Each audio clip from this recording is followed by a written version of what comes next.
మేడిపల్లి ముందు ఎవరైతే నాగమణి కానిస్టేబుల్ ఆందోళన వ్యక్తం చేస్తుంది, ఎవరైతే నా భర్తను అన్యాయంగా సిఐ శివకుమార్ అరెస్ట్ చేయడం జరిగింది. భూ వివాదం కేసులో కూడా కావాలని అతను కక్ష సాధింపు చర్యలు తీసుకుంటున్నాడు. గతంలో కూడా అతని పేరు నేను సిపికి మరి డీసీపీకి చెప్పడం జరిగింది. ఆ ప్రకారమే నా భర్తను అరెస్ట్ చేయడం జరిగింది. నాకు అన్యాయం జరుగుతుందని ఒకవైపు తను చెప్పడం జరుగుతుంది. మరి తన బాధ్యులు అంటే ఎవరైతే తన వల్ల మోసపోయిన వాళ్ళు కూడా ఇక్కడ ఉన్నారు, వాళ్ళ దగ్గర లక్షల రూపాయలు తీసుకుందని చెప్పి వీళ్ళు ఆరోపించడం జరుగుతుంది. ఒకసారి మాట్లాడే ప్రయత్నం కూడా చేద్దాము. చెప్పండి అసలు ఏం జరిగింది? ఒకవైపు తనేమో సిఐ శివకుమార్ కక్ష సాధింపు చర్యలు తీసుకుంటుండు, కావాలనే మా భర్తను అరెస్ట్ చేయడం జరిగింది, అసలు దీనికి మాకు ఎటువంటి సంబంధం లేదు అని అంటున్నారు. మాకు ఎట్లాంటి సంబంధం లేదు మేడం. సిఐ కుమార్ మీద ఏదైతే అభియోగం చేస్తుందో దానికి మాకు ఎట్లాంటి సంబంధం లేదు. వాస్తవంగా ఆమె తను మా ఇంట్లో ఒక 3 years రెంట్కున్నారు. రెంట్కున్న సందర్భం లోపల మా దగ్గర నా 2 అమ్మాయిలు పెళ్లిడుకున్నారు. నేను ఇంట్లో నా డబ్బులు నేను తెలుసు తనకి, ఆ వాసన పసిగట్టి కొంచెం మాకు హెల్ప్ చేయండి, మేము ఇల్లు కట్టుకుంటాము, మీకు ఇల్లు అయిపోయే లోపల మీకు డబ్బులు ఇస్తామనేసరికి నేను కొంచెం ప్రాపర్గా ఇచ్చేసాను. ఆ ఇంటికి వెళ్ళిపోయే ముందు నేను డబ్బులు అడిగేసరికి ఇప్పుడు మాకు డబ్బులు అయితే లేవు. మళ్ళీ మేము ఏదైతే ఇల్లు తీసుకున్నామో సుమారుగా ఎంత వరకు తీసుకున్నారు? 75 lakhs. అంటే మీరు ఏ ప్రకారం 75 లక్షలు ఇచ్చారు? అంటే ప్రూఫ్ ఏదైనా పెట్టుకున్నారు? ప్రూఫ్స్ ఉన్నాయి, చెక్కులు ఉన్నాయి, అగ్రిమెంట్ పేపర్ ఉంది, ప్రామిసర్ నోట్ ఉంది, చెక్స్ ఉన్నాయి, అన్ని ఉన్నాయి మేడం ప్రాపర్ గా. అడిగాము, అడిగితేనే ఇంటి మీదకి వచ్చి కొట్టడం, బెదిరించడము, చూపించింది అధికారం, నేను కానిస్టేబుల్ అని చెప్పి ఏం చేసుకుంటావు చేసుకోపో, కోర్టుకు పోతావా, కోర్టులో కుప్పలుగా పడినాయి, ఇవన్నీ అనడము, లంచ కొడుక ముండ కొడుకు ఇవన్నీ లాంగ్వేజ్ మాట్లాడము. నా కొడుకు కాలేజ్ పోతాడు, ఆడి కూడా బెదిరిస్తుంది, ఒరే నీ సంగతి చూస్తా, నీ పని చేస్తా, నువ్వు ఎట్లా పోతావురా చూస్తా, ఆ ఇంటి నుంచే వెళ్తాం, దారి అటు నుంచే ఉంది. లక్షలు అంటే ఎట్లా ఇచ్చారు? స్టెప్ బై స్టెప్ ఇచ్చారు. అంటే మీరు ఏం పెట్టుకున్నారు ప్రూఫ్ కంటే? ఏదన్నా పెట్టుకున్నారు? ఇల్లు పత్రాలు కానీ పెట్టుకున్నాము, అగ్రిమెంట్ చేసి ఇచ్చాడు. డబ్బులు ఇయ్యని పక్షంలో ఇద్దరు కలిసి ఒక ప్రాపర్టీ ఉంది, ఆ ప్రాపర్టీ డాక్యుమెంట్ కూడా మన దగ్గర షూరిటీ కింద ప్రాపర్టీ డాక్యుమెంట్. సొంత తల్లే తన మీద కంప్లైంట్ చేయడం కూడా జరిగింది. ఏంటి ఆ విషయం? ఏంటి వాస్తవమే? వాళ్ళ మమ్మీకి కూడా గత ఉన్నప్పుడు మాకు కూడా చెప్పేది, మా అత్తగారి దగ్గర వాడు అల్లుడు వాడు వరుణ్ అంటే ఆయన మాకు చెప్పేది, నేను మా అత్తగారి దగ్గర డబ్బులు తెచ్చుకుంటున్నాను నా అవసరానికి అని చెప్పేసి మాతో కూడా చెప్పిన సందర్భాలు తెలుసు. మొన్న 3rd రోజు 5:30 అరౌండ్ మార్నింగ్ 5:30 to 6 మధ్యలో ఏదో పెద్ద గొడవ అవుతుంది, ఏడుస్తున్న సౌండ్ వచ్చింది. మేము మళ్ళీ ఎవరైనా కాలనీలో ఎవరైనా చెడు జరిగిందేమో అని చెప్పి దూరంకి వెళ్ళి చూడడానికి పోతే అక్కడ మొత్తం ఏడుపులు వినిపిస్తున్నాయి, గుమిగూడ జనాలు. తీరా చూస్తే ఈమె తల్లిని కొడుతున్నది, అల్లుడు ఇద్దరు కలిసి తల్లిని కొట్టేటప్పుడు కూడా ఇద్దరు కలిసి తల్లిని కొడుతున్నారు. అంటే ఈ దౌర్జన్యం అప్పటి నుంచే మొదలైంది. చెప్పండి మీదేంటి? వాళ్ళ 75 లక్షల వరకు సుమారుగా తీసుకున్నారు, ఏమైంది చెప్పండి. మా హస్బెండ్ అతను చేసే ఆఫీస్ లో పనిచేస్తాడు, వర్కర్ గా పనిచేస్తాడు మేడం. వర్కర్ గా పనిచేసి మీకు పైసలు కావాలి, మాకు ఇల్లు కట్టించుకుంటున్నాము, నీకు వేరే దగ్గర జాబ్ ఇప్పిస్తాను అనేసి అని అడిగాడు. ల్యాండ్ కాగితాలు కూడా పెట్టుకున్నాడు, తీసుకొని మొత్తం వాట్సాప్ మొత్తం అన్ని తీసేసుకొని మొత్తం 7 లక్షల వరకు తీసుకున్నాడు. తీసుకొని పిల్లకి ఆఫీస్ నుంచి బోనస్ వచ్చింది, వస్తే అది కూడా మీ పాపకి బంగారం కొనిపిస్తాను అనేసి తీసుకున్నాడు. తీసుకొని చివరాఖరికి వచ్చేసరికి పైసలు ఇవ్వట్లేదు, ఏమి ఇవ్వట్లేదు. ఫోన్ చేసినా లిఫ్ట్ చేయట్లేదు మేడం. అసలు ఇంటికి వెళ్ళి అడిగితే వాళ్ళ వైఫ్ భర్తను ఇంట్లో పెట్టేసుకొని పైన ఉంచేసుకొని లేడు, మా ఆయన లేడు అని చెప్తుంది. మాకు తినక మేము ఎంతో తిప్పలు పడుతున్నామని ఇంటికి వెళ్ళి ఏడ్చుకుంటూ కూడా చెప్పారు మేడం. అసలు వినట్లేదు. అసలు మేమైతే రోడ్డు మీద పడ్డాం, మా పిల్లలు మేమంతా తెలుసా మేడం. మా ఇంటి ఓనర్ మేము రెంటుకుని కూల్ చేసుకొని బతికే వాళ్ళం.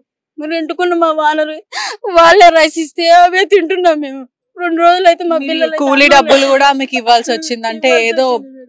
అంటే ఏదంటే ఇంట్రెస్ట్ కి ఇచ్చారా? ఎట్లా ఇచ్చారు? ఇంట్రెస్ట్ కి ఏం లేదు మేడం, అవసరం అని చెప్పి తీసుకున్నాడు. సరే అని ఇచ్చాడు మేడం, మా హస్బెండ్ ఇచ్చాడు. తను ఏం మాట్లాడలేడని తను ఇష్టం వచ్చినట్టుగా ఇది చేస్తున్నారు, ఆడుకుంటున్నారు. చెప్పండి, ఏడుస్తాను కదా, మీ బాధ చాలా వర్ణాతీతమైంది. చెప్పండి అసలు ఎట్లా తీసుకున్నారు డబ్బులు? మాట్లాడాలి కదా, మరి అన్యాయం జరిగినప్పుడు మాట్లాడాలి, మీరే చెప్పాలి కదా. అడగండి, చెప్పండి ఏం జరిగిందో, ఎట్లా తీసుకుందో చెప్పండి. అదే ల్యాండ్ కాగితాలు ఇచ్చిండు మేడం, అంటే మోసం చేయండి. అతను చెప్పలేని పరిస్థితి ఉంది. ఇక్కడ చూస్తున్నారు కదా తన బాధ్యులు కూడా. తన పైన ఇక్కడ రాచకొండ ఏసీపీ, డీసీపీ, సిపి గారు కూడా నేను పిటిషన్ ఇచ్చాను. హైదరాబాద్ లో ఏసీపీ డీసీపీ మన సిపి శ్రీనివాస్ రెడ్డి సార్ కూడా ఇప్పుడు పిటిషన్ మన జనవరి 12th రోజు పిటిషన్ కూడా ఇచ్చాను మేడం. ఇప్పటి వరకు ప్రాపర్ గా ఆమె మీద ఎలాంటి ఇప్పటి వరకు యాక్షన్ తీసుకోలేదని మాకు ఇప్పటి వరకు ఉన్న ఇది. కానీ ఆమె ఒక డిపార్ట్మెంట్ లో పనిచేస్తుంది కనుక ప్రాపర్ గా ఆమెకు డిపార్ట్మెంట్ పరంగా హెల్ప్ చేస్తున్నారు, కానీ ఆమె మీద ఏ రకంగా యాక్షన్ తీసుకుంటలేరు.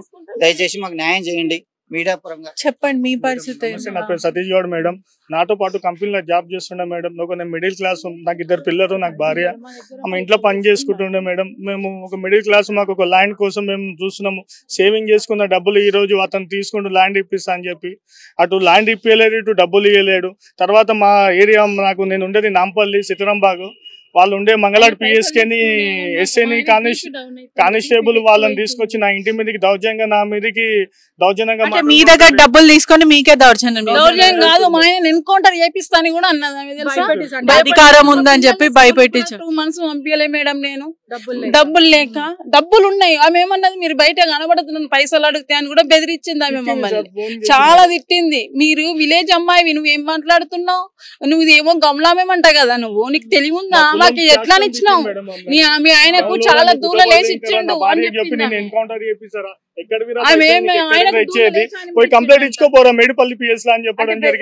ఈమె ఇంకా వాళ్ళ భర్త వరుణ్ ఇద్దరు కలిసి జనాల దగ్గర డబ్బులు తీసుకొని మోసం చేసుకుంటా మిమ్మల్ని బెదిరిస్తూ దౌర్జన్యం చేస్తున్నారు. అధికారం ఉంది అని అదా అహంకారం. చాలా నమ్మినాం. ఆమె ఒక కానిస్టేబుల్, ఆయన ఈయనతో పని చేస్తాడు కదా, ఇల్లు ఉంది అన్నట్టు నమ్మినాం. మా ఆయన వాళ్ళ ఇంటికి పోయిండు, వాళ్ళ గృహ ప్రవేశం మా ఆయన మీకు గిఫ్ట్ కూడా ఇచ్చాడు మేడం. కానీ అట్లా అని కూడా చూడలే, మమ్మల్ని చంపాలని చూస్తుంది ఆమె. మా దగ్గర ఈ రోజు షాద్నల్లా నాకు ల్యాండ్ ఇప్పియలేడు, నా డబ్బులు నాకు ఇప్పియలేడు. డబ్బులు అరుగుతూ ఉల్టా నా మీద దౌర్జన్యం చేస్తారు.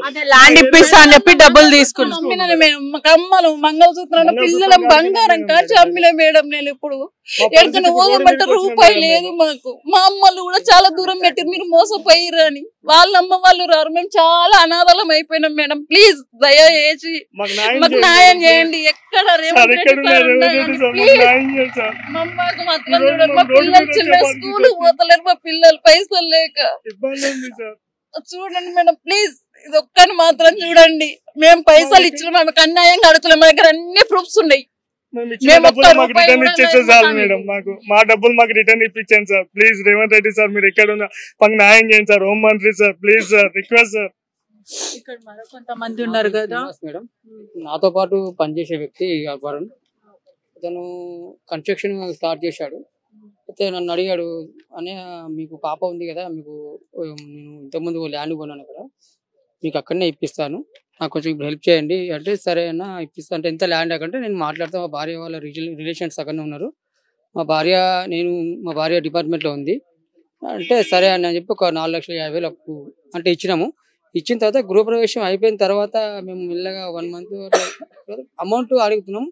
లేదంటే ల్యాండ్ అని ఇప్పమంటే, ల్యాండ్ కాదు నేను అమౌంట్ ఇస్తాను. అందరి దగ్గర కూడా ల్యాండ్ ఇప్పిస్తాము, లేదా మేము ఇల్లు కట్టుకోవాలని ఈ కారణం వల్ల మీ దగ్గర డబ్బులు తీసుకోవడం జరిగింది.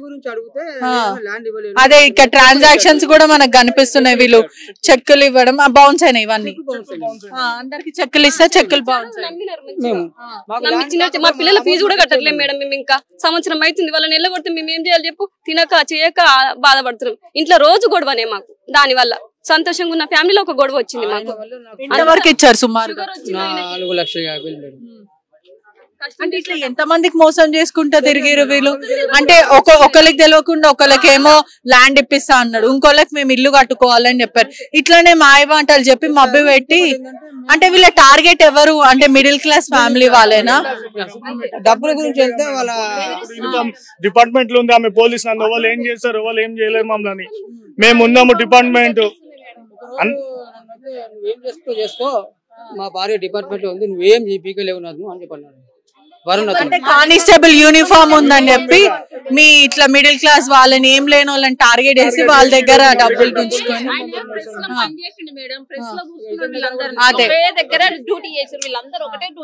మేడం నాతోటి బ్యాంకు ప్రాసెస్ కోసం అమౌంట్ కావాలని చెప్పి అడిగితే ఇచ్చిన, చిన్న అమౌంట్ వేసిన, నేను 20,000 ఇచ్చాను. అది ఇంక ఇప్పటి వరకు ఇవ్వలేడు. అడిగితే ఇస్తా అని. అట్లాంటివి ఎన్ని తీసుకున్నారు?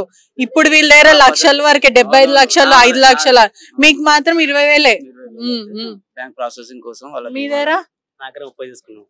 క్రెడిట్ కార్డు మీద తీసుకున్నా దగ్గర 30. అందరి మీద ఇట్లనే డబ్బులు తీసుకుంది. ఇప్పుడు ప్రస్తుతం మీకు మీ ఏ విధంగా న్యాయం కోరుకుంటున్నారు మీరు? మా డబ్బులు మాకు వస్తే చాలు మేడం, మా డబ్బులు వస్తే మాకు చాలు మేడం. పిల్లల కోసం చిన్న పిల్లలు మేడం, స్కూల్ కు పంపించలేని, ఫీజులు కట్టలేని పరిస్థితులు మేడం. అంటే ఇప్పుడు పోలీసులు ఏం చెప్తున్నారు? ఇప్పుడు ప్రస్తుతం అయితే అతను రిమాండ్ కి అయితే పంపించారు, తనేమో బెయిల్ మీద తిరుగుతుంది. అదే విధంగా శివకుమార్ ఎస్ఐ సాయం చేస్తుండని అతని మీద ఆరోపణిస్తున్నారు. అది ఎంతవరకు నిజం? మాకు శివకుమార్ సార్ మాకు ఎలాంటిది చేయలేదు మేడం, చేయలేదు మేడం.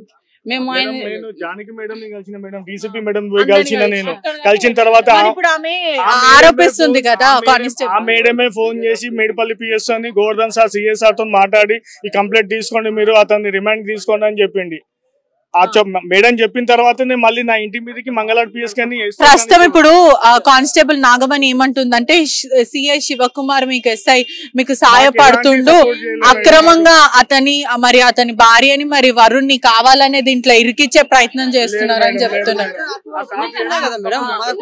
అతను ఇచ్చిన ప్రూఫ్స్ సంతకాలన్నీ మా దగ్గర ఉన్నాయి, మేము అక్రమంగా ఎందుకు పడతాము? మా దగ్గర ఉన్నాయి కదా. మీకు సిఐ సార్ కి ఎటువంటి సంబంధం లేదు. శివకుమార్ గారు ఎట్లాంటి మాకు సాయం చేయలేదు మేడం, మాకు ఎట్లాంటి సాయం చేయలేదు. మాకు సివిల్ సూట్ ఉంది కనుక మీరు కోర్టులోనే తీర్చుకోండి అని చెప్పారు, కానీ మాకు ఎట్లాంటి సాయం చేయలేదు. అంటే కావాలనే ఇది పోలీసుల పైన మోపుతున్నా అంతే, తన పైన రాకుండా ఎవరో ఆఫీసర్ మీద వేసేస్తే చేతులు దుడుకోవచ్చు అనే ఒక డివియేట్ అయిపోతాను తప్పుదాడి పట్టించే ప్రయత్నం, కేసును తప్పుదాడి పట్టేయడానికి తప్ప మాకు అట్లా ఆయనకి ఎట్లాంటి సంబంధం లేదు.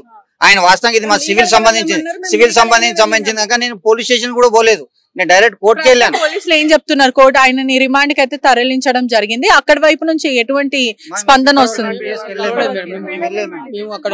మీకు బెదిరింపులు రావడం జరుగుతుందా? ఇప్పటి వరకు అయితే లేదు, మొన్నటి వరకు అయినాయి.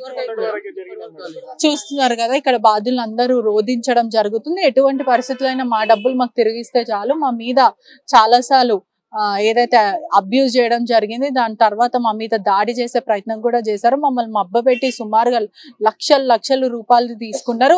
ఒకరికి మాత్రం ఇల్లు కడతాం, మీకు ఇల్లు ఇప్పిస్తాము అని ఇంకో దగ్గర మేము ఇల్లు కడుతున్నాము, కొంచెం డబ్బు ఇవ్వండి అని ఇంకో దగ్గర ఇంకొక మాయ మాటలు చెప్పి పూర్తిగా కానిస్టేబుల్ నాగమణి మరియు అతను హస్బెండ్ వరుణ్ ఇద్దరు కలిసి తన తల్లి దగ్గర కూడా సుమారుగా డబ్బులు తీసుకొని తన తల్లిని కూడా నాగమణి సొంత తల్లిని కూడా కొట్టడం కూడా జరుగుతుంది. పూర్తిగా జనాల దగ్గర నుంచి డబ్బులు అయితే లూటీ చేశారు, ఫ్రాడ్ అని చెప్పి కూడా జనాలు చెప్పడం కూడా జరుగుతుంది. పూర్తిగా మమ్మల్ని అయితే చాలా విధంగా మేము కుటుంబాలంతా రోడ్డు మీద పడింది. ఇప్పటికైనా ప్రభుత్వం ఖచ్చితంగా స్పందించాలి, దీని మీద న్యాయం జరగాలి, విచారణ పూర్తిగా జరగాలి, వాళ్ళని నిందితులను అరెస్ట్ చేయాలి, మా డబ్బులు మాకు తిరిగిచ్చేటట్టు చూడాలని వీళ్ళు చేతులెక్కి మొక్కడం కూడా జరుగుతుంది.